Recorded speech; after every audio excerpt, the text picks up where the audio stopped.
This wasn't fear, it was math colliding with thin liquidity, and the market got forced to confess. Silver didn't decide to crash in a clean, story-driven way. It got shoved. And the shove came from the one place most people never look when they're staring at a red candle, the plumbing that decides who is allowed to hold risk when the calendar turns ugly. Stay with me, because in a few minutes, you'll know exactly why the drop went double-digit, why the 34B emergency injection headline even belongs in a silver conversation, and the one level and one funding signal that will tell you whether this was a flush or the start of a new regime. Here's what the tape screamed.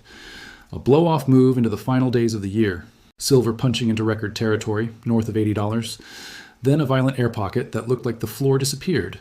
Not a slow bleed, not a gentle rollover, a drop so fast it felt like someone yanked the bids out from under the market. Depending on where you measure from, peak to trough in that session, call it a double-digit percentage hit. About 14% in the way traders talk when they're describing a shock candle. And then, almost insultingly, price tried to stabilize around the low to mid-70s like nothing happened. That pattern, vertical up, trapdoor down, then a wobbly attempt to stand, isn't silver being silver. That's a leveraged structure getting hit with a bill it can't pay. And that's the conflict hiding under the headlines. The surface narrative wants you to believe this is just profit-taking, or overbought technicals, or speculators got spooked. It's comfortable. It's digestible. It's also the exact story that makes retail do the worst possible thing at the worst possible time, because it frames the move as emotion when the move was, at its core, forced behavior. Because the hidden detail is brutally simple. The exchange raised the cash toll at the worst possible moment, and leveraged players had to pay or puke. That's not a conspiracy. That's not a rumor. That's how futures markets enforce survival. When initial margin requirements jump, when the cash you must post to hold one contract is raised, your position doesn't get to wait and see. It gets audited in real time. And if you're running leverage, you have two options: wire more collateral immediately or cut risk immediately. Most people underestimate how many participants choose door number 2, not because they're wrong on direction, but because they're out of liquidity. And here's the part that flips the whole setup. A margin hike doesn't just hit the reckless gamblers. It hits the entire ecosystem that feeds off momentum. The fast money traders who were long for the ride. The spread traders who were long one month and short another. The systematic players whose risk models suddenly see volatility explode and demand less exposure. Even some hedgers who were using futures as a hedge find the carry cost of that hedge just jumped. So the first domino is simple. The market gets handed an invoice. The second domino is uglier. The invoice arrives during the thinnest liquidity window of the year. That's your why now trigger. Year-end is not just a date on a calendar. It's a regime. Balance sheets get defensive, banks ration capacity, dealers reduce inventory, funds lock in marks. Risk managers turn into executioners, liquidity gets patchy, spreads widen, and the order book gets fragile. This is when markets don't move like a chart on your phone. They move like a crowded exit with a narrow door. Now connect it. You have a market that just went parabolic into year-end, meaning leverage and FOMO were high.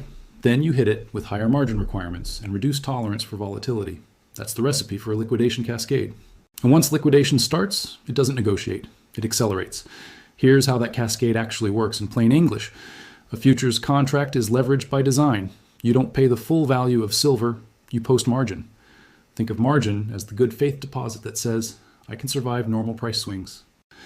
But when price swings stop being normal, the exchange and clearing firms don't wait for disaster. They demand more margin to protect the system. That demand lands on traders as an immediate requirement. If you can't meet it, your broker closes positions, often automatically, because they are protecting themselves, not your thesis. Now add the second layer, variation margin. When price moves against you, you owe money daily. In a fast crash, that daily settlement becomes a rapid bleed.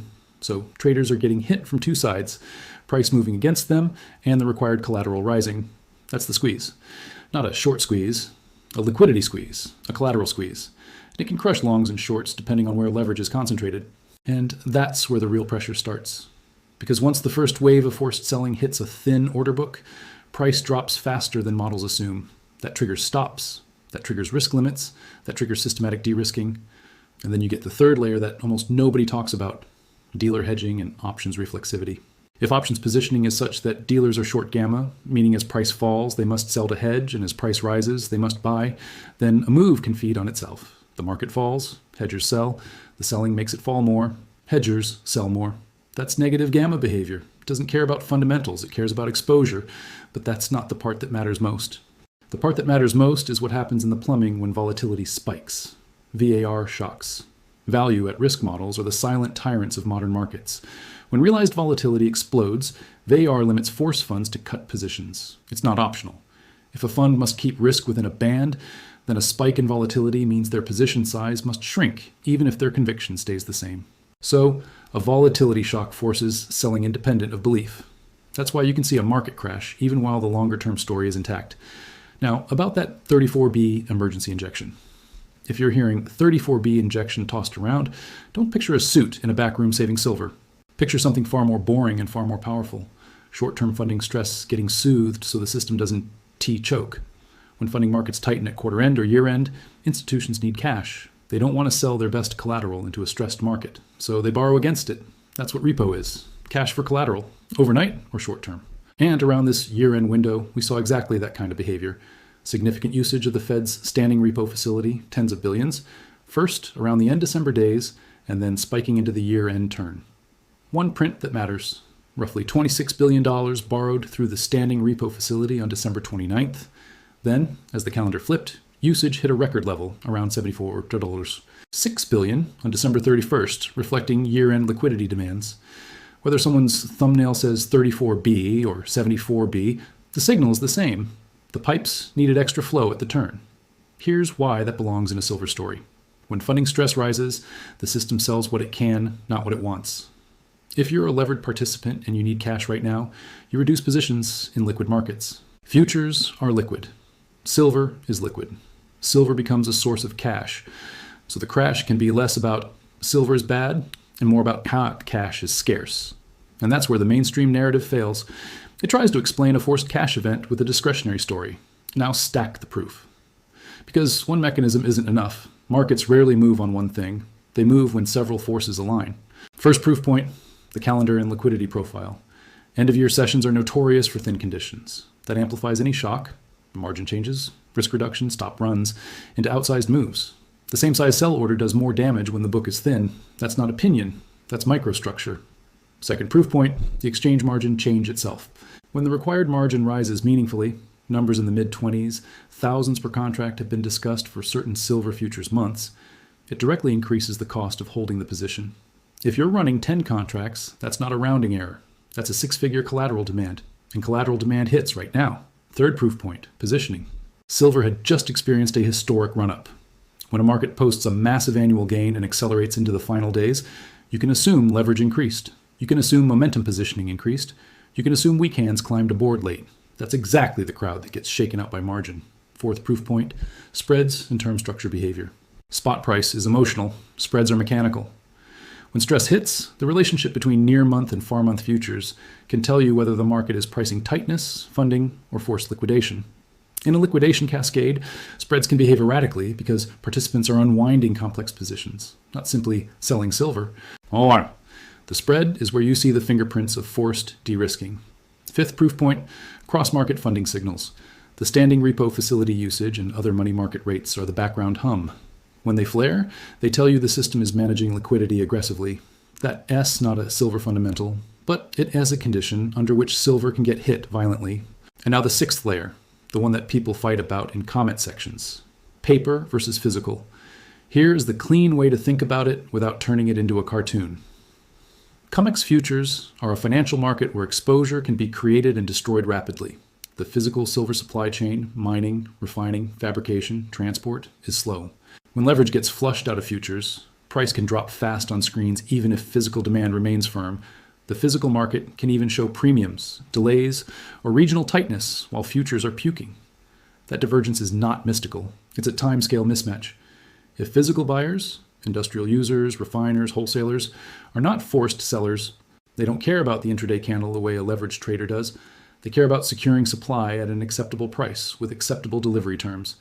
So in a futures crash, you often see a predictable pattern. Retail panic sells on the chart, while physical buyers quietly step in or at least stop pulling bids. And that S, why the rebound attempts can be sharp after a flush. The forced sellers are done, and the remaining participants are those with time and balance sheet. But that's not guaranteed. And this is where we get serious, because credibility lives in uncertainty handled correctly. There are two broad interpretations of a move like this, and both can be partly true. Interpretation one is the boring one, profit-taking after an extreme overbought run in a thin market. That happens. It's normal. If silver goes vertical into record highs, a correction is not evidence of manipulation or collapse. It can simply be the market breathing. Interpretation 2 is the structural one. A leverage regime got too hot, margin policy and risk models forced a reset, and the reset exposed how fragile price discovery becomes when too much of the market is financial rather than physical. If interpretation 2 is closer to the truth, the move matters far beyond one day, because it tells you something about the environment. Volatility is now a weapon, not a moral weapon, a structural weapon. It's how the system forces participants to change behavior, and that's where your edge is, if you want one. Not in predicting every tick, but in understanding what the move forces participants to do next. So what does it force them to do? It forces leveraged longs to reduce. It forces brokers to tighten risk. It forces funds to reassess position sizes. It forces dealers to widen spreads. It forces the market to reprice the cost of carry, because holding exposure is now more expensive, both in margin and in volatility budget. And in the background, it forces money markets to stay calm enough that this de-risking doesn't cascade into something broader. Now let's talk about the levels, because finance audiences don't want poetry, they want a map. When a market rips to a record, call it the low to mid 80s, and then flushes to the low 70s, you've defined a battlefield. The first battlefield zone is the post-flush base, roughly the low 70s area where the market tried to stabilize. That zone matters because it's where forced selling likely met real buying. If price holds above that zone and builds structure, it suggests the crash was mostly liquidation. Selling because people had to, not because they wanted to. The second battlefield zone is the reclaim area, mid to upper 70s. Why? Because that's where trapped longs and short-term sellers meet. If price pushes back into that region and holds, the narrative shifts from collapse to reset. If it can't reclaim, the market may have more digestion to do. The third battlefield zone is the scene of the crime, around the prior highs near 80 plus, where euphoria peaked. That's the level that tells you whether the trend is intact on a higher time frame. A fast return toward that area would imply the flush removed weak hands and the underlying bid is still present. A failure far below it can imply the market needs time. But that's only half the roadmap. The other half is what to watch in the plumbing and the structure, because that's what triggered the move in the first place. Watch funding stress signals around the turn and after. If standing repo usage and related short-term funding indicators normalize quickly, that supports the idea that the system had a year-end squeeze and now it's exhaling. If funding stress stays elevated, it increases the risk of repeated volatility spikes in risk assets and leveraged commodities, including silver. Watch volatility itself. Not as a scary number, but as a constraint. If implied volatility stays high, it suppresses position sizes across systematic strategies that can cap rallies and exaggerate dips. If volatility compresses, the market can trend more smoothly. Watch spreads and term structure. If near-term contracts start showing signs consistent with tightness or strong physical pull, without me pretending we have perfect inventory numbers in real time, that's supportive. If spreads behave like pure risk-off liquidation, that's more cautious. And watch the behavior around those levels, not just whether price touches them, how it behaves when it gets there. Does it bounce with urgency? Does it grind? Does it snap through like there are no buyers? Because if this one level breaks, the math changes. Now let's anchor this into the two scenario lens you need if you want to stay sane in a market that just proved it can move like this. Scenario 1, controlled pullback and retest. In this world, the crash was mainly a margin and liquidity flush. Price stabilizes above the post-flush base, forms a range, and then grinds higher as volatility compresses and risk appetite returns. The confirm signal is boring. Fewer violent intraday swings, higher lows, and successful retests of support without instant collapse. In this scenario, the mid to upper 70s reclaim becomes important, and then the market can start talking about the highs again later, not tomorrow, but on a timetable that fits digestion. Scenario 2, continuation squeeze and gap risk. In this world, the flush didn't kill the trend, it reset it. If the underlying demand and positioning remain supportive, and if the market quickly reclaims the reclaim zone, price can snap back toward the prior highs with frightening speed. But this scenario comes with a warning label, gap risk, because a market that can drop double digits in a session can also rip higher in a session. If you chase, you get punished. If you panic, you get punished. The confirm signal here is aggressive. Fast reclaim of key levels, strong bid on pullbacks and options, driven acceleration, as hedging flows flip from sell to hedge into buy to hedge. Now for the credibility booster, nobody wants to hear when they're emotional. Price can whip around violently, even if your thesis is correct.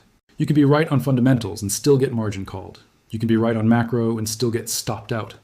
Volatility doesn't care about your intelligence. It cares about your sizing and your time horizon. That's why the most important skill in a tape like this is not prediction, it's emotional defense.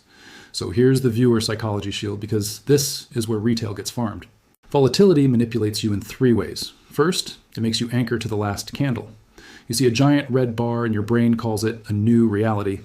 That's recency bias. Second, it makes you overreact to headlines. A thumbnail says emergency injection, and suddenly you think every tick is a crisis. Third, it forces time compression. You feel like you must act now because the market moved fast, so you must move fast too. That's how bad decisions happen. The antidote is simple and brutal. Separate trend signal from noise. The trend signal is structural, where price is relative to key levels, whether it can reclaim broken structure, how volatility behaves after the shock, and what funding conditions are doing in the background. The noise is the intraday hysteria that's designed to make you click, chase, and puke. If you want to survive this, you need rules that don't change with emotion. You need sizing that assumes the market can move against you violently even when you right, and you need a plan for invalidation, what would prove your thesis wrong fast, because that is how you avoid turning a trade idea into a belief system. Here is a clean invalidation framework without pretending we can see the future.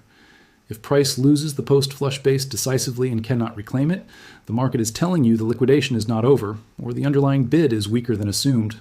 That doesn't mean silver is dead. So it means the path is different. It means more time, more chop, more pain for impatient money. If price reclaims and holds the mid to upper 70s region, the market is telling you the flush did its job. Weak hands out, structure rebuilding. Again, not a guarantee of upside, but a shift in odds. And now, the real reason in one sentence. So you can be hypnotized by the wrong story. Silver crashed because leverage met a sudden increase in collateral demands during the thinnest liquidity window, and the system forced de-risking faster than the order book could absorb it, while funding markets quietly signaled stress that amplifies forced selling across liquid assets. That's the mechanism. That's the spine. Everything else, profit-taking, overbought, headlines, are supporting actors. So what should you watch next week, specifically? Watch whether the market keeps defending the low 70s stabilization zone, or whether it starts slicing through it like it does in TS, saying it don't exist. Watch whether reclaim attempts into the mid to upper 70s get rejected violently or accepted calmly. Watch volatility. Does it stay elevated and wild, or does it compress? And watch the funding backdrop. Does the year-end strain fade, or do you keep seeing unusually heavy reliance on backstop liquidity tools? Because the next detail is what flips the whole setup. If funding conditions normalize while silver holds its base, the crash looks more like a mechanical reset. If funding remains stressed and silver loses its base, the crash looks more like the first crack in a broader deleveraging. And here is the quiet warning most people learn too late. Volatility will be used against you, not by a villain in a cape, by the structure of the market itself. The market will offer you the illusion of certainty at the exact moment you're least capable of thinking clearly. That's why you need a checklist, not a feeling. If you were the kind of investor who refuses to be emotionally rented by one candle, if you were the kind who wants to understand the pipes, the incentives, the forced flows, the spreads, the collateral, then you're already in the minority that survives environments like this. Stick with that identity, track the levels, track the plumbing, track the evidence, and let the market prove itself before you let it move your hand. Because this wasn't the end of the story. It was the market showing you where the trapdoors are and where the real pressure starts.